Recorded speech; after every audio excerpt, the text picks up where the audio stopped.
नहीं? तैयार है आप लोग? आज हम शुरू करने जा रहे हैं एक्सरसाइज 13.4 चैप्टर 13 से volume and surface area. Volume and surface area नाम का चैप्टर है क्लास 10 से। एनसीईआरटी की बुक खोलिए, सभी लोग बुक खोल लीजिए, कॉपी खोल लीजिए, पेन ले लीजिए हाथ में और सभी लोग हमारे साथ काम करिए। सभी लोग लिखिए, क्वेश्चन को लिखिए। ये जो लिखा हुआ है फ्रस्ट्रम क्या होता है? तो फ्रस्ट्रम आप लोग बाल्टी देखेंगे, बाल्टी का शेप क्या होता है? ये कोन का ही फॉर्म होता है, यह एक कोन का ही फॉर्म होता है। अगर इसको हम ज्वाइन करें पूरा ये, तो यह एक कोन ही बनेगा।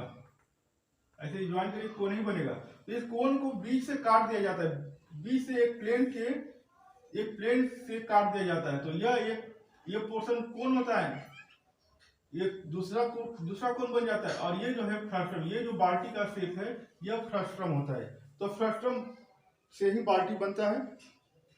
ये फ्रस्ट्रम है। तो ऊपर का रेडियस r1 होता है, ये रेडियस ज्यादा होता है, इसका रेडियस ज्यादा होता है r1, और नीचे का रेडियस थोड़ा कम होता है, ये होता है r2। r1 greater than r2 ये कंडीशन होता है कि r1 बड़ा होना चाहिए, मतलब ये रेडियस बड़ा होना चाहिए, ये रेडियस छोटा होना चाहिए। तो ये है फ्रस्ट्रम। तो इस फ्रस्ट्रम का वॉल्यूम क्या होता है? वॉल्यूम आपके फ्रस्ट्रम इक्वल टू होता है 1/3 पाई r। आप लोग जानते हैं वॉल्यूम क्या होता है? इसका वॉल्यूम क्या होता है? कोन का वॉल्यूम क्या होता है? 1/3 पाई r स्क्वायर यस। तो ये 1/3 सेम है, पाई सेम है। ये r स्क्वायर की जगह पर ये लिखा जाता है r1 square plus r2 square plus r1 r2 bracket close, और बाहर ये है तो बाहर ये हो गया। उसी तरह से इसका curved surface area of frustum, curved surface area of frustum. तो सरफेस एरिया क्या होता है? पाई r n होता है, आप लोग जानते हैं। Curved surface area of the cone का कर्व्ड सरफेस एरिया होता है पाई r n। तो वैसे ही फार्मूला है, पाई है तो पाई रहेगा, r की जगह पर r1 प्लस r2 लिखा हुआ है, और l बार है तो बस बार l हो गया। तो ये r1 प्लस r2 ब्रैकेट में ये r की जगह पर होता है, r की जगह पर r1 प्लस r2 लिखा जाता है। तो ये दो फार्मूला केवल इसमें यूज होगा। और यल है स्लैंट हाइट, तो इसकी स्लैंट हाइट निकालने का फार्मूला होता है √r1 माइनस r2। r1 बड़ा है, r1 माइनस r2 का whole square plus h square. ये फार्मूला सेम फार्मूला जैसे यल आप लोग निकालते हो, L equal to √r square plus h square. तो यही r की जगह पर हो जाएगा r1 माइनस r2 का होल स्क्वायर और प्लस h स्क्वायर की जगह पर h स्क्वायर रहता है। सेम फार्मूला है। तो ये फ्रस्ट्रम कहलाता है। तो ये फ्रस्ट्रम, ये फार्मूला आप लोग नोट कर लीजिए, लिख लीजिए कॉपी पर। याद करना, याद ही होगा आप लोगों को। जो फार्मूला याद किए वही फार्मूला है। Curved surface area of the cone क्या होता है? 1/3 पाई r स्क्वायर। बस r स्क्वायर की जगह पर इसमें ये बन जाता है r1 square plus r2 square plus r1 r2। ये जैसे होता है वैसे ही रहेगा। Curved surface area of the cone होता है पाई r l होता है। तो curved surface area of the frustum हो जाएगा पाई, r की जगह पर हो जाएगा r1 प्लस r2। अब यल जैसे है वैसे ही रहेगा। यल जैसे निकालते हैं √r square plus h square, तो इसमें हो जाएगा यल equal to √r1 minus r2 का whole square plus h square हो जाएगा। तो आप लोग इसको स्क्रीनशॉट ले लो और इसका याद करना, क्योंकि इसको याद किए बिना आप कर नहीं पाओगे। क्वेश्चन आप इसी के बेस पर करोगे। और क्वेश्चन नंबर 1 हमने लिख दिया है एक्सरसाइज 13.4 का। क्वेश्चन नंबर 1 हमने नोट कर दिया है, ये पहले ही नोट कर दिया है। अब ये क्वेश्चन आप लोग अपने बुक में देख लेना कैसे लिखा हुआ क्वेश्चन, आप अपने बुक में देखना। इसमें दिया हुआ है a drinking glass is in the shape of a frustum. एक ड्रिंकिंग ग्लास आप लोग देखिए, ग्लास शेप ऐसे ही ग्लास भी होता है, ऐसे ही ग्लास होता है, इसी तरह का ग्लास है। तो ये ग्लास जो है ये फ्रस्ट्रम के शेप का है, कोन का फ्रस्ट्रम है। कोन का फ्रस्ट्रम मतलब ये कोन है, ये कोन का फ्रस्ट्रम कोन नहीं है, ये कोन का फ्रस्ट्रम मतलब कोन का एक भाग है। ये कोन का एक भाग है जो किसी प्लेन से काट दिया जाता है कोन को, तो ये जो बनता है इसको बोलते हैं फ्रस्ट्रम। तो ये कोन के फ्रस्ट्रम की तरह से ये गिलास है, और इसका हाइट जो दिया है 14 सेंटीमीटर, इसके हाइट 14 सेंटीमीटर दिया है। और इसकी जो डायमीटर्स है, diameters of its two circular rings are 4 centimetre and 2 centimetre. Diameters दिया हुआ, ये डायमीटर्स है, ये डायमीटर दिया हुआ 4 सेंटीमीटर एंड 2 सेंटीमीटर। ये r1 जो हो जाएगा 2 सेंटीमीटर हो जाएगा, r1 हो जाएगा 2 सेंटीमीटर, और R2 हो जाएगा 1 सेंटीमीटर। R2 हो जाएगा 1 सेंटीमीटर, ठीक है। R2 4 सेंटीमीटर है तो 2 हो जाएगा, और R1 4 सेंटीमीटर है तो 2 सेंटीमीटर हो जाएगा, और R2 2 सेंटीमीटर है तो 1 सेंटीमीटर हो जाएगा। क्योंकि डायमीटर जो होता है वो डबल होता है रेडियस का, तो रेडियस निकालेंगे तो इसको आधा कर देंगे, 2 से डिवाइड करेंगे 4 को तो 2 आएगा, 2 को 2 से डिवाइड करेंगे तो 1 आएगा, और ये दिया 14 सेंटीमीटर।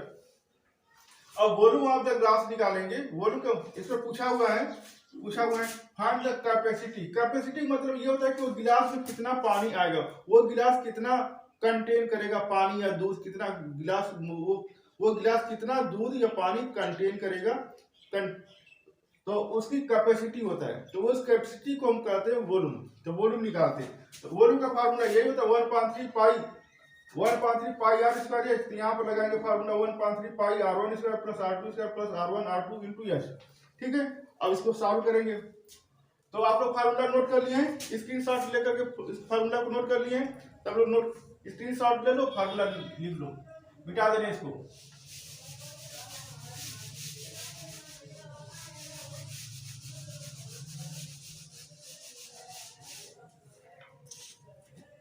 तो 1/3 इंटू 22/7 इंटू R1 का मतलब है 2, तो 2 का स्क्वायर प्लस R2 का मतलब 1 है तो 1 का स्क्वायर प्लस R1 मतलब 2 इंटू 1, और बाहर एच है तो यह मतलब 14 हो जाएगा।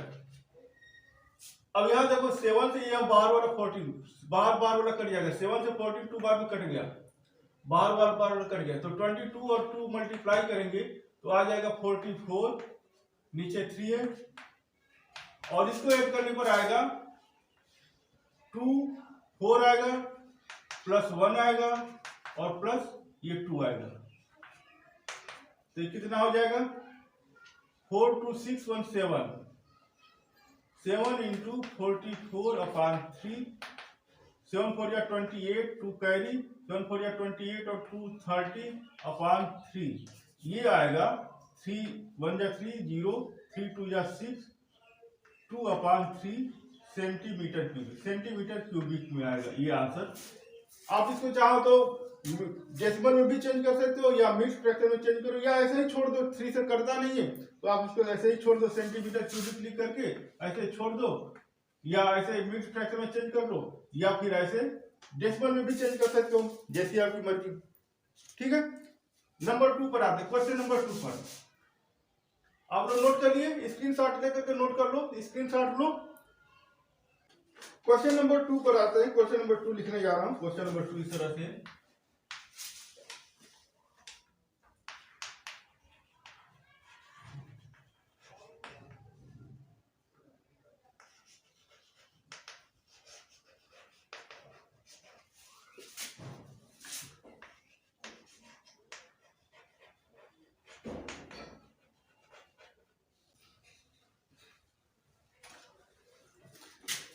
क्वेश्चन नंबर 2 पर आते हैं। क्वेश्चन नंबर 2 से दिया हुआ है द स्लैंट हाइट दिया है, स्लैंट हाइट ये slant height of a frustum of a cone is 4 centimetre. ये स्लैंट हाइट दिया हुआ है, slant height L equal to 4 centimetre दिया हुआ है, ठीक है। ये स्लैंट हाइट दिया हुआ है and the perimeter of its circular. Perimeter का मतलब होता है सर्कमफेरेंस, जो कोन होता है उसके कोन के ऊपर का सर्कुलर होता है, और नीचे का ये जो फ्रस्ट्रम होता है, ये फ्रस्ट्रम का भी एक नीचे से ऐसे सर्कुलर होता है। यह कोन का ही फ्रस्ट्रम कोन का ही पार्ट होता है, तो ऊपर का सर्कुलर होता है, नीचे का भी सर्कुलर होता है। कोन जो होता है ये ऐसे होता है, तो ये जो वर्टेक्स हो जाता है। अब इस कोन को जब काट देते हैं तो ये फ्रस्ट्रम बन जाता है। यह फ्रस्ट्रम जो सर्कुलर, ये फ्रस्ट्रम का दोनों यह इंड और यह इंड दोनों सर्कुलर होता है, तो इसका होता है 2, ये मान लो बड़ा है, इसका बड़ा है तो 2 पाई R1, इसका छोटा है तो इसका हो जाएगा 2 पाई R2। ये दोनों का पेरीमीटर दिया, पेरीमीटर मतलब सर्कमफेरेंस, तो सर्कमफेरेंस दिया हुआ है 18 सेंटीमीटर दिया हुआ है। 2 पाई R1 इक्वल टू 18 सेंटीमीटर, तो R1 की वैल्यू निकालेंगे 18/2 पाई, आ जाएगा 9/5। फिर दूसरा जो एंड है, जो दूसरा वाला एंड है, जो छोटा वाला है, इसका सर्कुलर पार्ट है, तो इस सर्कुलर पार्ट का सरकमफेरेंस दिया है 2πr2, तो ये 6 दिया है, तो r2 की वैल्यू आ जाएगा 6/2π, 6/2π, तो r2 की वैल्यू आ जाएगा 3/π आ जाएगा। अब निकालना क्या हमको, और स्लैंट हाइट दिया हुआ, स्लैंट हाइट 4 सेंटीमीटर दिया हुआ ऑलरेडी, तो आपको क्या निकालना है, curved surface area of the frustum, curved surface area, curved surface area of frustum, और ये होता है पाई आर कोण का होता है, तो इसे यहां हो जाएगा फ्रस्टम में r1 + r2, और यहाँ यल जैसे रहता वैसे ही रहेगा। पाई की वैल्यू 22/7 होता है, r1 की वैल्यू है यहाँ पर ये 9/π, तो 9/π, r2 की वैल्यू यहां से निकाले हैं 3/π,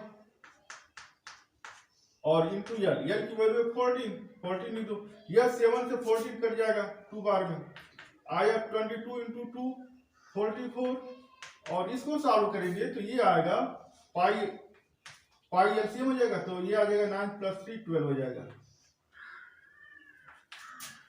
12 4 जा 48, 12 4 जा 48 और 4 32/π, इसका सेंटीमीटर स्क्वायर लिखेंगे, सेंटीमीटर स्क्वायर, ये इसका कर्व्ड सरफेस एरिया हो जाएगा। ठीक है, कर्व्ड सरफेस एरिया निकल गया।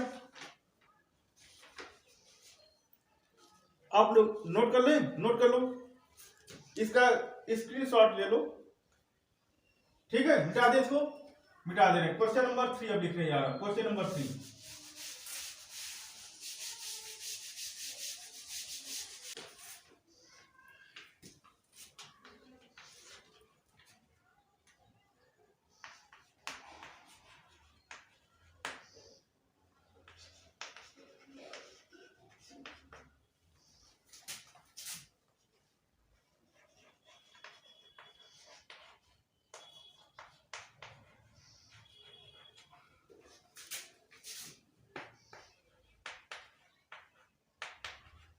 बनाते हैं। क्वेश्चन नंबर 3 समझो, पहले क्वेश्चन नंबर 3 में क्या दिया है, क्या कह रहा है, a fez the cap used by Turk, ये तुर्क लोग एक टोपी पहनते हैं, टोपी आप लोग देखे होंगे, टोपी ऐसे पहनते हैं, तो ये जो ऊपर का होता है वो उस पर कपड़ा लगा होता है, और नीचे का ऐसे जो गोल सा होता है, ये यहाँ पर वो ओपन होता है, वो ऐसे डालते हैं, सर के ऊपर से डालते हैं, ये ओपन होता है, और ऊपर का जो पोर्शन होता है वो कवर होता है, मतलब उस पर कपड़ा होता है, ये कपड़े का बना होता है, ये तुर्क लोग पहनते हैं टोपी। तो इस टोपी में दिया हुआ है इन the shape of A frustum, ये फ्रस्टम की तरह से, इस तरह से फ्रस्टम है,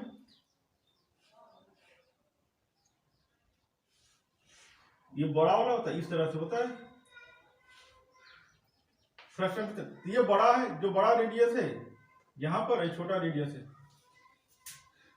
तो ये ऊपर का एक कपड़ा होता है, यहाँ पर ओपन होता है, ये जो राउंड होता है जहाँ टोपी पहनते हैं सर से, वो ओपन होता है। ठीक है, तो रेडियस दिया हुआ है इसमें, radii of open side 10 centimetre, r1 है 10 सेंटीमीटर, ओपन साइड है मतलब यहाँ पर ये पहनते हैं, यहाँ पर डालते हैं, ये 10 सेंटीमीटर है, और जो ऊपर का होता है ये 4 सेंटीमीटर, ये 4 सेंटीमीटर, ये 10 है और ये 4 है, ऊपर वाला 4 है, नीचे वाला 10 है, ये ओपन है, यहां से ओपन है 4 सेंटीमीटर, ये 10 सेंटीमीटर का है, ये यहां से ओपन है और ये 4 सेंटीमीटर का, और स्लैंट हाइट दिया 15 सेंटीमीटर। तो पूछ रहा है, इस क्वेश्चन में क्या पूछ रहा है, find the area of the material use for making it, material कितना एरिया लगेगा, मतलब कितना कपड़ा लगेगा इस टोपी को बनाने में, टोपी बनेगा तो कपड़ा बनेगा, तो कितना कपड़ा लगेगा ये बताना है। तो इसका क्या हमें निकालना होगा, कर्व्ड सरफेस एरिया। तो अगर कर्व्ड सरफेस एरिया पूछता तो हम डायरेक्ट निकाल देते, क्या निकालते, पाई आर एल, सिंपल, पाई आर एल मतलब ये है,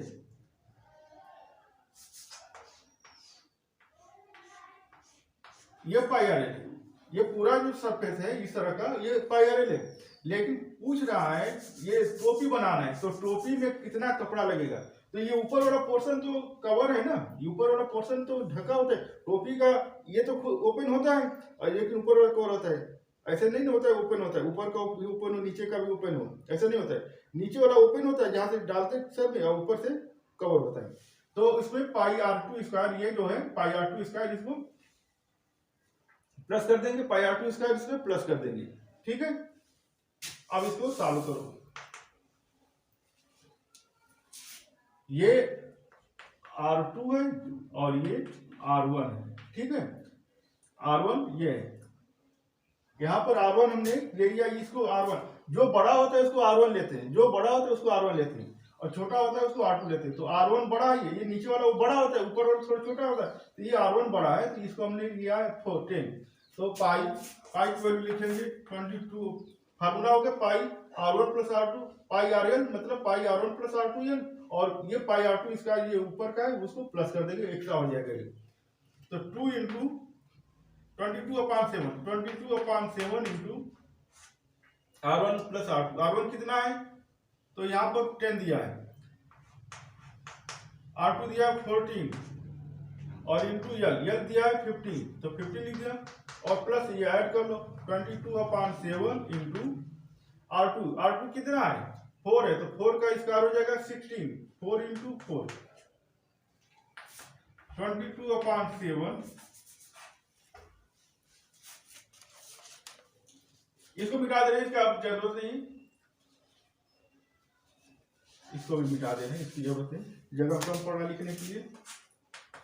तो ये 22/7, और ये बन रहा है 10 प्लस 4 14 बन रहा है, और प्लस यहाँ से 7 से 4 नहीं कटेगा, तो 8 आ जाएगा, 4 4 16, 22 इंटू 16/7, ये 7 से कट गया 42 बार में, 22 इंटू 2 44 आया, और प्लस 22 इंटू 16/7, कितना आंसर आएगा।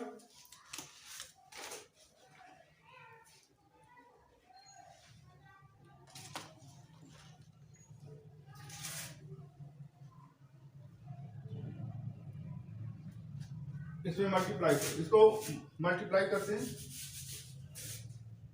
7 का 44 मल्टीप्लाई करेंगे, 7 4 28, 2 कैरी 7 4 20 30 30, और प्लस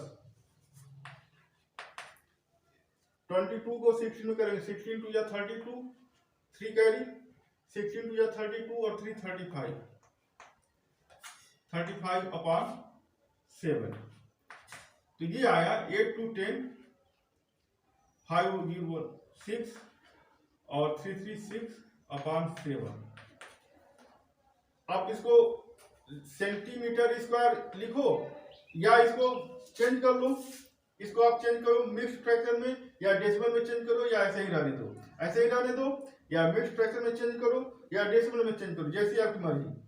आप इतना करोगे तो भी आपको पूरा नंबर मिलेगा, मिक्स्ड फ्रैक्शन में चेंज करोगे तो भी उतना ही नंबर मिलेगा, डेसिमल में चेंज करोगे तो भी उतना ही नंबर मिलेगा। लेकिन अगर डेसिमल चेंज करते समय डेसिमल गलत हो गया तो नंबर कट जाएगा, मिक्स्ड फ्रैक्शन में चेंज करते समय मिक्स्ड फ्रैक्शन गलत हो गया तो भी नंबर कट जाएगा, और अगर आप इतना ही करके छोड़ दे तो पूरा नंबर मिलेगा। तो इससे अच्छा है कि आप इतना ही करो, इतना ही करके छोड़ दो, और नहीं तो अगर कर रहे हो स्मार्ट बनने का तरीका कर, स्मार्ट बनने का कोशिश कर रहे हो तो गलत हो जाएगा, तो नंबर कट जाएगा। ठीक है।